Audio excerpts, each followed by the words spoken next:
Hi guys, what's up? So I think everyone is cool enough, happy enough because it's good weather here when I'm recording. I don't know when you are watching me whether it's a good weather there or not. But let me just presume that you all are happy enough, enjoying your life, right? So what were we doing in the earlier class? Okay, let me just recall. I think we peoples were doing something related to the advantages and the disadvantages of the Mendeleev's periodic table, right? And then I am again a bad teacher. I still remember the homework that I have given you that was related to Moseley's experiment. So today first of all we'll be studying the details about what is Moseley's experiment, and once we'll discuss everything related to Moseley's experiment, we will come on to the introduction of modern periodic table and the modern periodic law. Okay, so let me just start with the discussion of Moseley's experiment. So I hope you people remember that when we were doing the Moseley's experiment in the last class, what I said was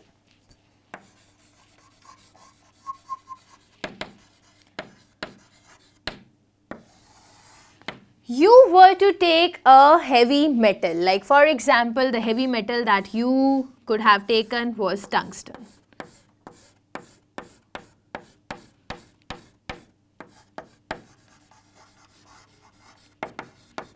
Okay, and to this heavy metal you will be bombarding this heavy metal with the help of X-rays, with the help of cathode rays.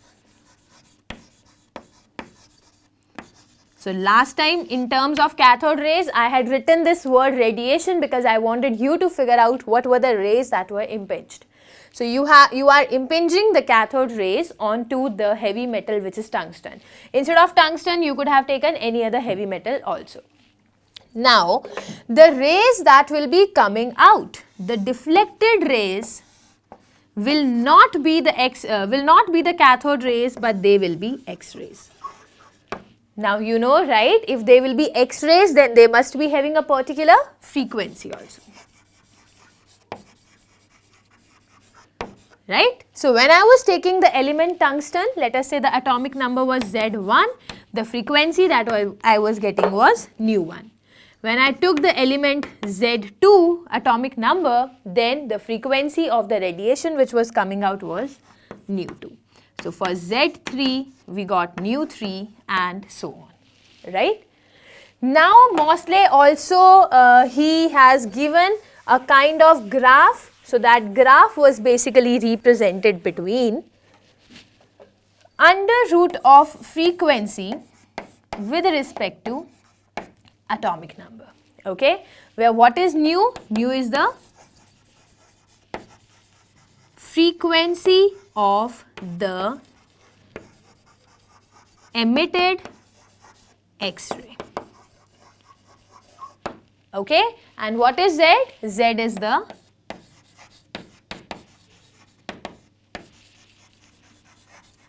atomic number of the element that you have taken as the target.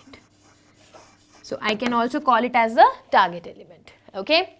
Now if you move on carefully you will get a final equation which is under root nu is equal to A into Z minus B. Fine. Now what is this A and what is this B? These A and B are nothing but these are constants which are also known as Moseley's constants. Fine enough? Now listen to me. Let me try to simplify this equation under root nu is equal to A into Z minus B. So I'll write under root nu is equal to A into Z minus A into B, right? Let me ask you to correlate it with the general equation of the straight line as y is equal to mx plus c. So when you will be correlating the equation with the general equation of straight line, that is y is equal to mx plus c, what you will be getting? Let us try to understand. So once again we know y is equal to m into x plus c. Also you can say under root nu is equal to a into z plus negative of ab, right? So when I am asking you to do the correlation, you will say if I am plotting the graph between root of frequency, so that is the y coordinate, and the atomic number, which can be taken as the x coordinate, right? Then the slope of the graph, so it has to be a straight line graph. Again, the expected questions that can be asked to you people are, what is the slope? So suppose he has drawn a graph like this, or if he has drawn the graph like this, then with this particular graph you can say the slope is m, which will be giving you the value of a. So see, a value is given as m, right? And the value of intercept, so the value of intercept will now be written as c, which is equal to negative of ab. So the intercept value is negative ab. Fine enough? So he can ask you any question related to this, like he may be giving you the value of frequency, he may be giving you the value of atomic number and the value of A, you have to figure out the value of B.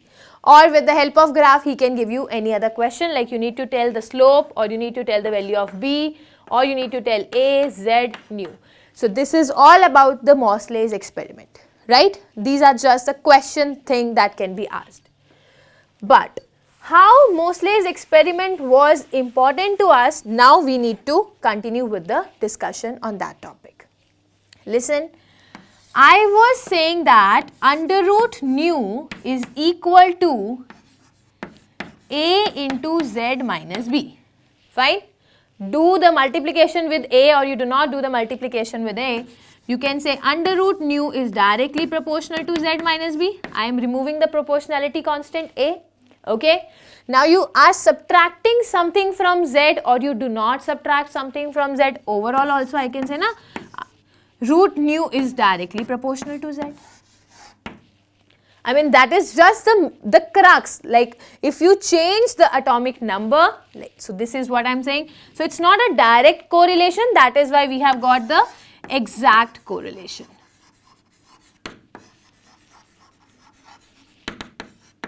Right? So this is the exact relation that you have. But then you are very much clear that if you change the atomic number, how can you change the atomic number? So earlier you have taken something tungsten. Now I want you to take another element, element number 2. Or you take another element, element number 3, and so on, so on, so on. Right? So you keep on taking different elements. The frequency of the radiation will keep on changing. Now see, there was a particular element tungsten. If you have taken tungsten and you are impinging cathode rays on it, one particular radiation was coming out, right? You replace tungsten with any other element, another radiation will come out, another element, another radiation. That means it is really important to talk in the terms of atomic number. You are changing the element, you are changing the atomic number, and the frequency of the radiation is getting changed. When I generally say that the frequency of radiation is a kind of fingerprint, so I will be having my own fingerprints, they will not even match with the fingerprints of my twin. Right? So, if I am saying that the frequency of radiation is continuously changing on changing the atomic number, so atomic number must hold some importance. And that is the reason Mosley said, instead of giving priority to the atomic masses, you should from now on start giving priority to the atomic number. Because atomic number is something like which is actually linked to the properties of the atoms, right? And thus, last time I remember I told you how moving on with atomic number will literally help us out, and how atomic mass was not useful to me, right? So now after Mosley has given the experimental details, he observed all the so he has recorded all the observation, and then Bohr was also there. So these people finally came up with a new law, with a new periodic table. And this new law or periodic table is also known as the modern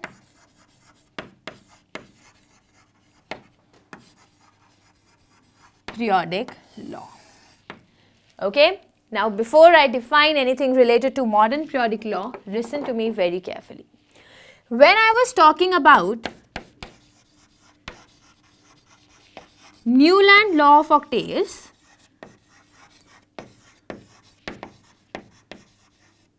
so this was typically related to the physical properties.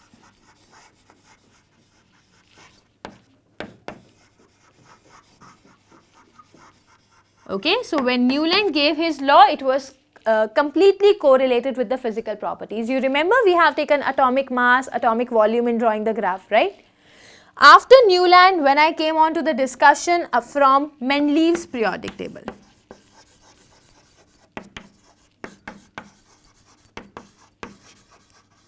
So when I was discussing about Mendeleev's periodic table, I said that now Mendeleev has taken more into consideration the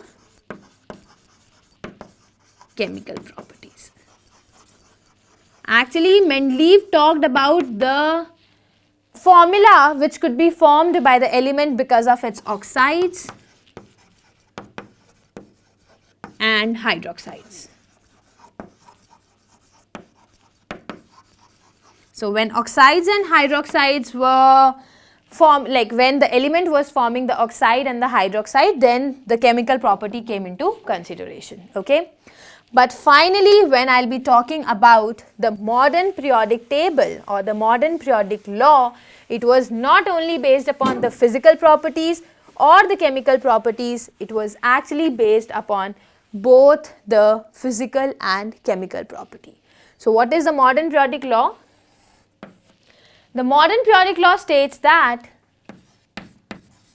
the physical and the chemical properties,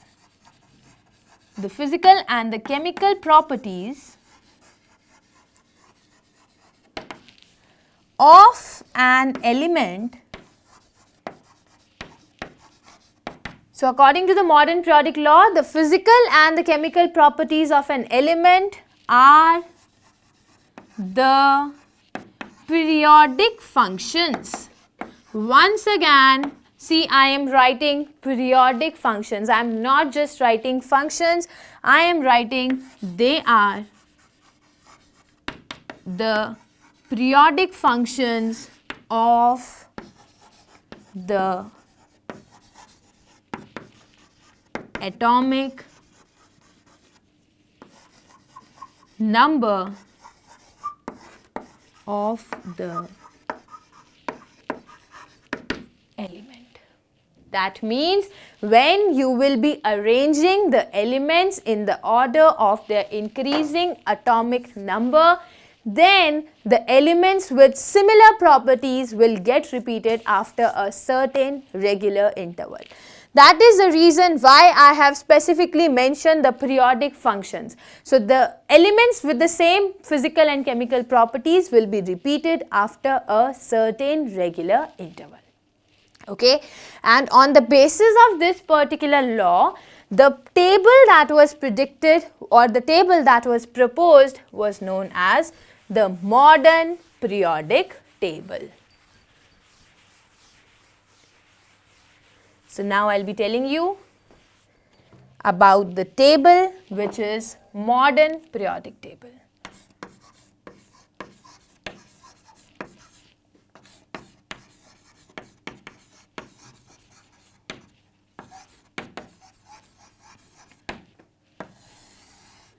We will go into the details about how the table looked like a little later, but just to give you a rough idea about how the table actually looks, so listen to me carefully. The modern periodic table, first of all, it was based upon the concept of increasing atomic numbers. Okay. Now what happened was, The modern periodic table was having 7 horizontal rows.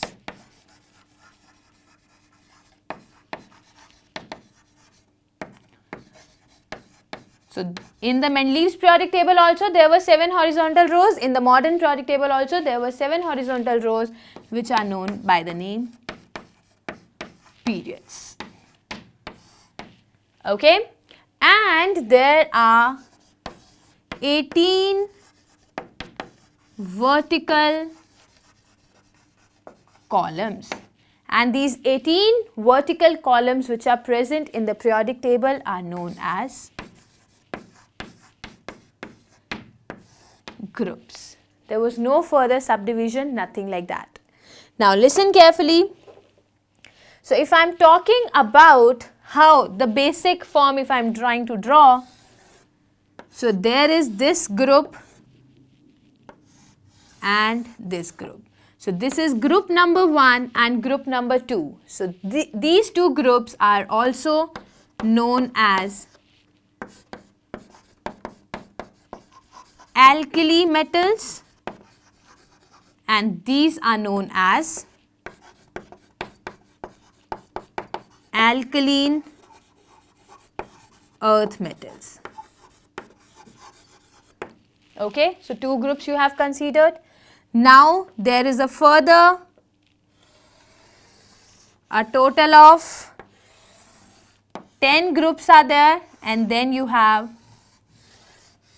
other 6 groups like this. So listen carefully. So these are divided into 1, 2, 3, 4, 5, 6. 1, 2, 3, 4, 5, 6. Okay. And now if I further subdivide these, they will be divided into 10.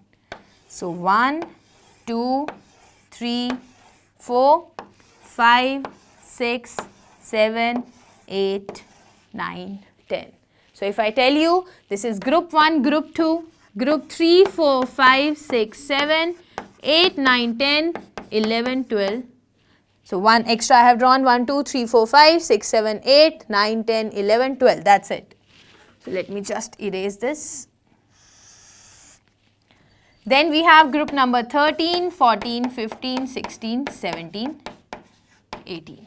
Okay. So 18 vertical columns are known as groups, and there are 7 horizontal rows. So this is row 1, then we have this complete row 2, then we have this complete third row. Okay, and then we have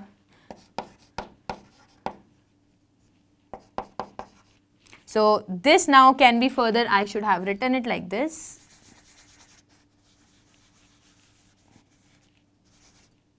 So that's better.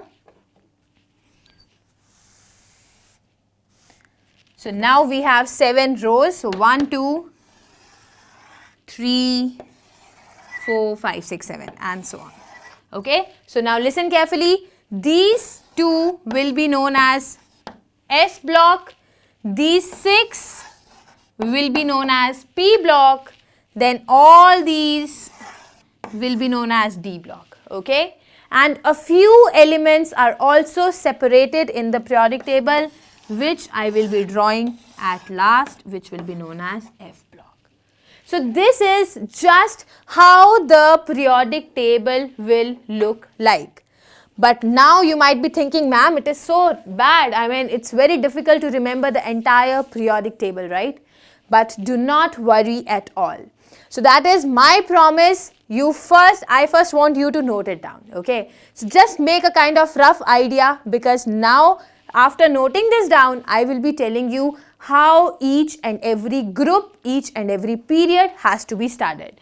So we'll be starting from one group, one period, second group, second period, third group, third period, and so on, and we'll continue with the discussion. But before that, I want you to note it down carefully so that we can continue with the discussion now on. Okay, so I think everyone has now written the things that were there on the board, right? Also, you would have drawn the picture of this periodic table. Now, I'll tell you, it's a little lengthy procedure, but this time I'll be telling you how to remember the periodic table. So if I'll be able to tell you the mnemonic now, I'll tell you it, I'll dictate it to you people right now. If I feel like we have to do it later on, we'll do it later on also. Okay, let us see. So as per I was saying about the modern periodic table, so let us consider the very first group. Okay, so this is group number 1. So we'll write Helena ki Ruby Castle se Farar. So we will pronounce it like Helena ki Ruby Castle se Farar. Don't worry, let me just first explain you how to remember the periodic table, because I am not asking you to remember the whole periodic table, but yes, if you remember it, it will be really very easy for you. Okay, so don't remember it, don't mug it up in all together in one go. Take enough time and then you will be able to understand. Okay. And regarding the mnemonics, I'll write it down maybe in the next lecture or in the end of this lecture. Okay. So this is group number 1, which is known as Helena ki Ruby Castle se Farar, and this group number 1 is also known as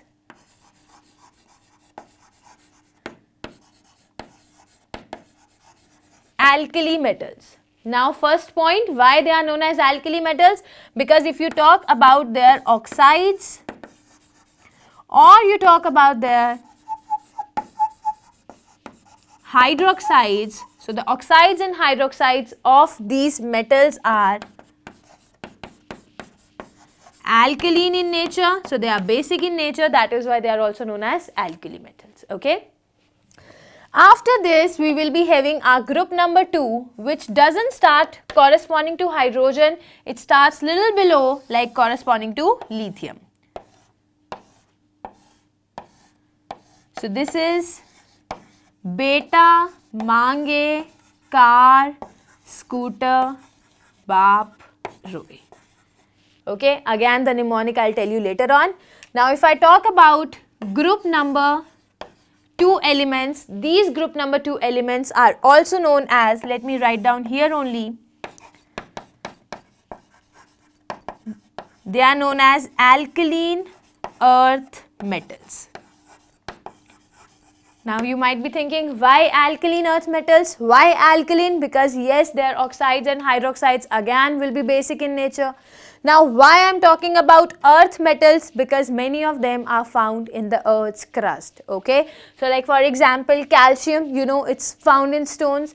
Magnesium as MgCO3 is also found in stones. So these are present in the earth's crust, so they are known as alkaline earth metals. So that is it about group number 1 and group number 2. These group number 1 and group number 2 are also known as S block elements. So both of them together can also be called as S block element. Okay. Now how to start? So this is, now if I am talking about this is first period, second period, third period. Okay. And now we are starting with the fourth period. So you start from the fourth period and draw a straight line like this, and let us divide it into 10 columns. So that is column number 1, second, third, fourth, 5, then we have 6, 7, 8, 9, 10. So let me just tell you 1, 2, 3, 4, 5, 6, 7, 8, 9, 10. That's it. Now I am asking you to draw one another block and continue drawing the straight lines. Okay. Now listen to me carefully. Draw another column here. This is bar. Let me first complete it.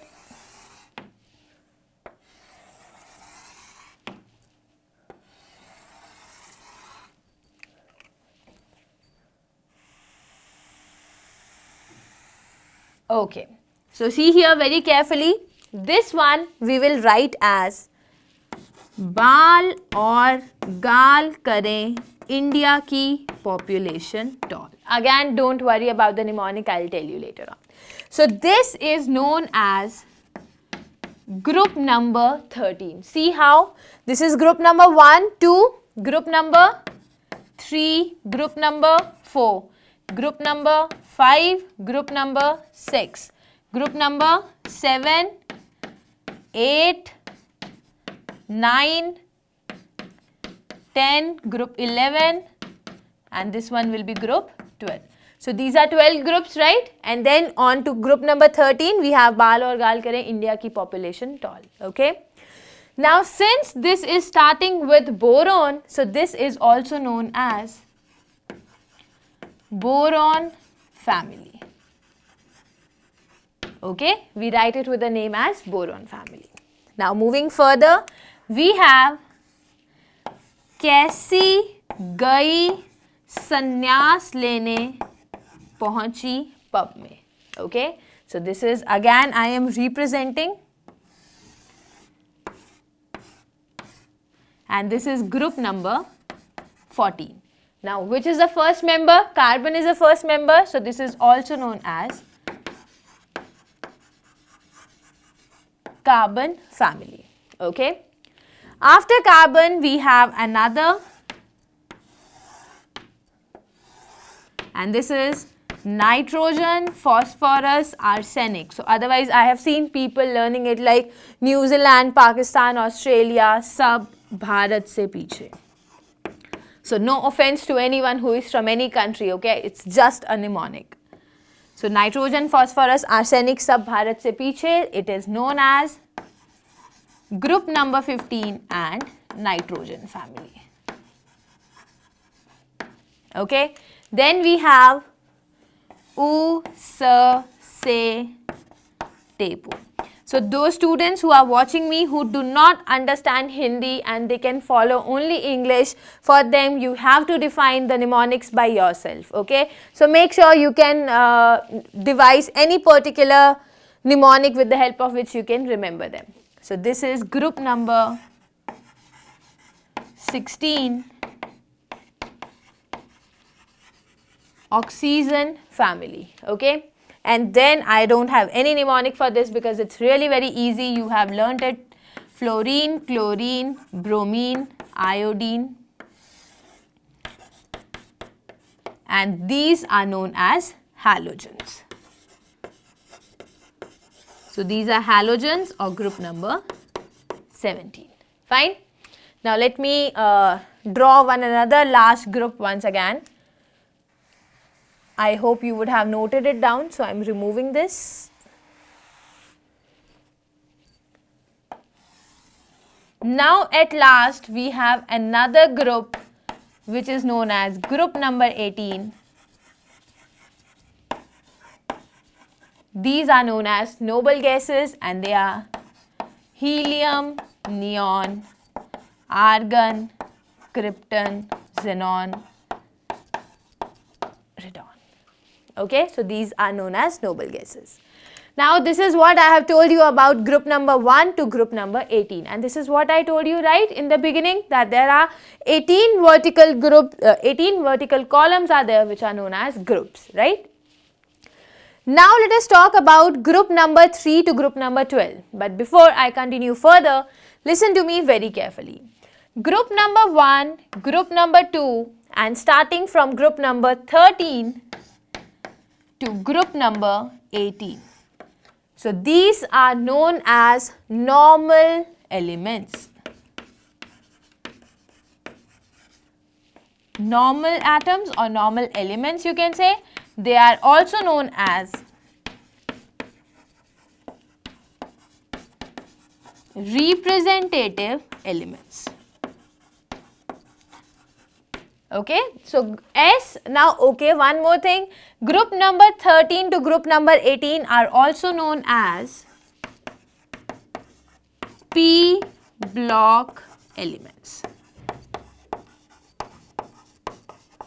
Okay, so they are also known as P block elements. Also they will be, so group S and P all together in one go, S and P block elements will be known as representative elements, or they can also be called as normal elements. Fine. Now, if I am asking you to start from group number 3 and let us say we are going to group number 12, I will be starting like Saraswati teri vandana kare man fir क्यों नी कुछ जाने.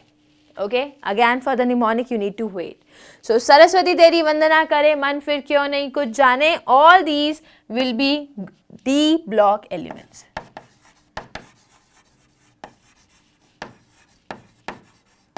And these D block elements are also known as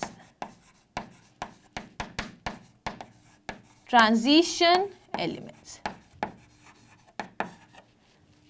Okay. Now let us move further. So this also I have यार जरा non-bonding mobile technology को देखो, राह राह पर आगे करें, and so on, so on, so on. So you can remember that. Okay, I'll tell you the mnemonics one by one. So this was the periodic table which I think you can very easily visualize on the screen, right? Now let me go into little more details about the complete explanation of periodic table. So now you start here. This is atomic number 1, which is hydrogen. Since I told you hydrogen resembles to both the alkali metals as well as the halogens. So we have placed hydrogen here. Okay. Now first element was here. The second element, which is helium, it is actually a noble gas. So although I could have placed helium in the group of alkaline earth metals, but because helium is a noble gas, it has fully filled electronic configuration 1s2, right? So it's very much inert in nature, it's noble gas, so I am keeping helium here. Okay. After helium, if I am asking you to come back, by the way, I'll tell you one more important thing.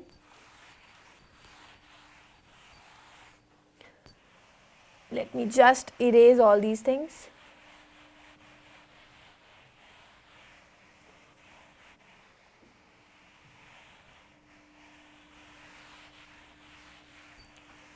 Okay. Yes, so listen to me carefully. Now hydrogen was having atomic number 1, so I have represented it at the left hand side. And helium, I told you, is a noble gas, so I have represented it on the right hand side, right? Have you heard of magic numbers? So there are certain numbers which are known as magic numbers. You need to remember 288, 1818, 32 and so on. So this series of numbers you need to remember. Like, see, what does this represent? So this 2 simply says that in the first period there can be a maximum of 2 elements. See, this is our first period, and how many elements are there? We have hydrogen, and in the first period itself we have helium. Okay. Now moving on to group number 2, which you can, so moving on to period number 2, you can say there are 8 elements, right? Let us start 3, 4. Fine. Leave 10 in between, then we have 5, 6, 7, 8, 9, 10. Okay. And if I ask you to count the total, you will say 1, 2, 3, 4, 5, 6, then we have 7, and then we have 8. So my bad, I should have represented it exactly above this because it would have been more easier. So I have written it little wrong. I should have represented it in the upper line. Let me draw it here once again. So just in front of that we will be having helium, atomic number 2, that is all okay. Then we should be representing another line somewhere here.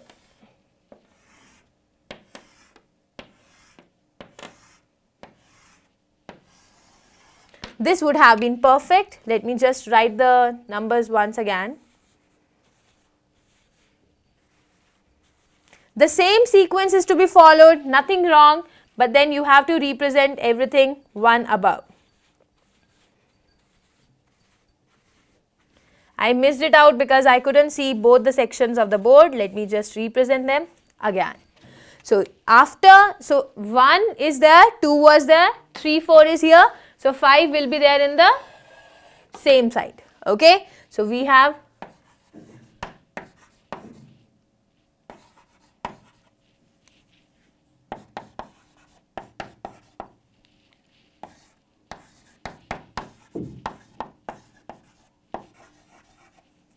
So, after this we have nitrogen,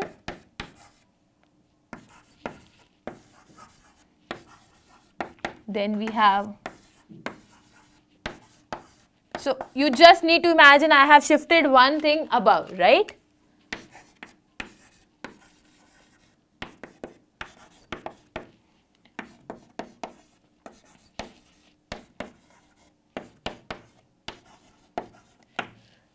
Now see, till 4 we were done. This is atomic number 5, 6, 7, 8, 9, 10. Making it a total of 6 plus 7, 8. So, 8 elements there in the second period. Okay. Now I am asking you to talk about the third period. So, when you will be talking about third period, this is second.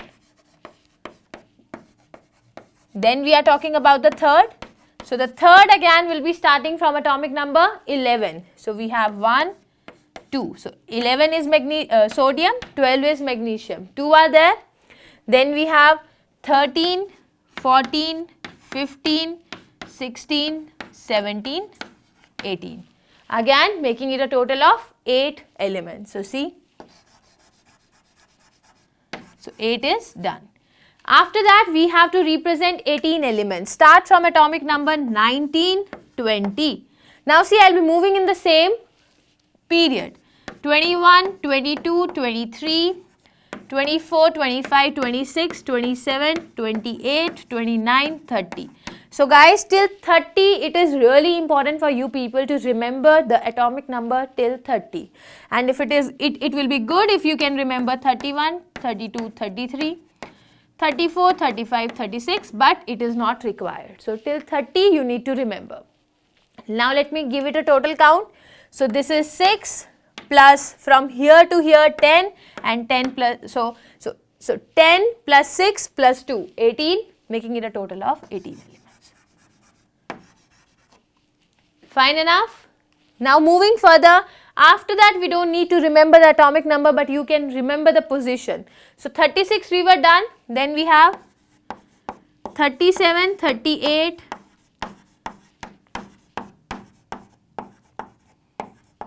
so we have 45 here, 46, 47, 48 till here cadmium we have represented.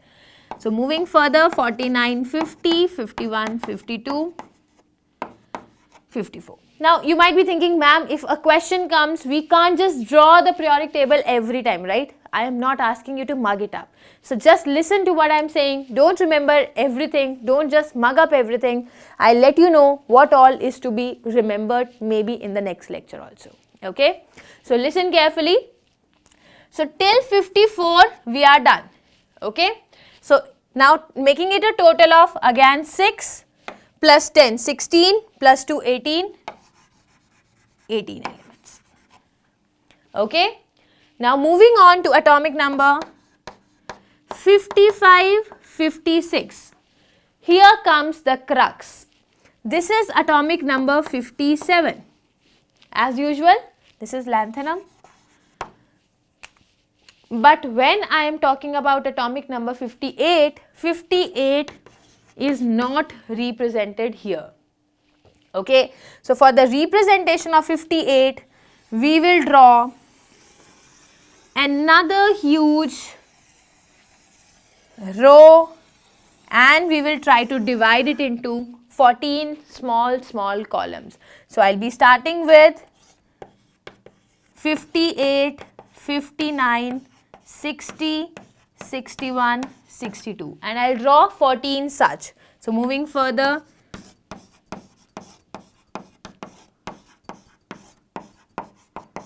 ten are done. Then we have 68, 69, 70, 71. So I'll draw 14 other elements here. Okay. So till 71 I will be representing here, and here I will be starting with 72.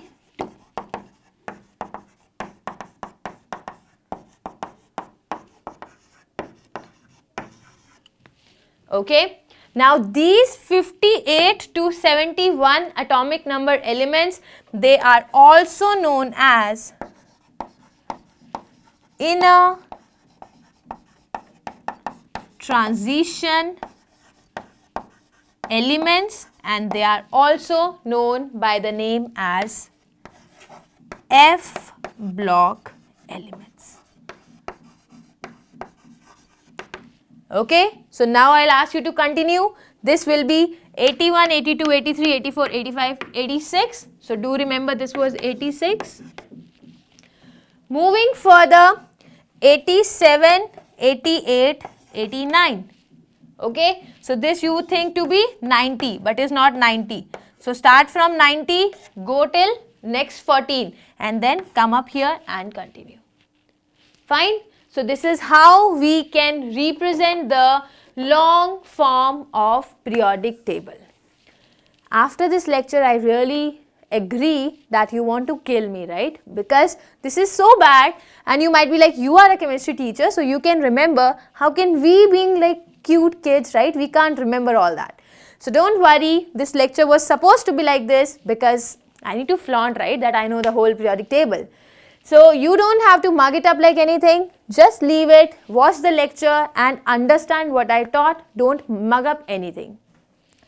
In the next lecture of mine, I will again be starting with the periodic table, but this time I'll tell you how in like a minute you will be able to identify the position of 51, or let's say you identify the position of 79. Okay, so all those things I will be teaching you in the next lecture. So by the time, take care, bye bye.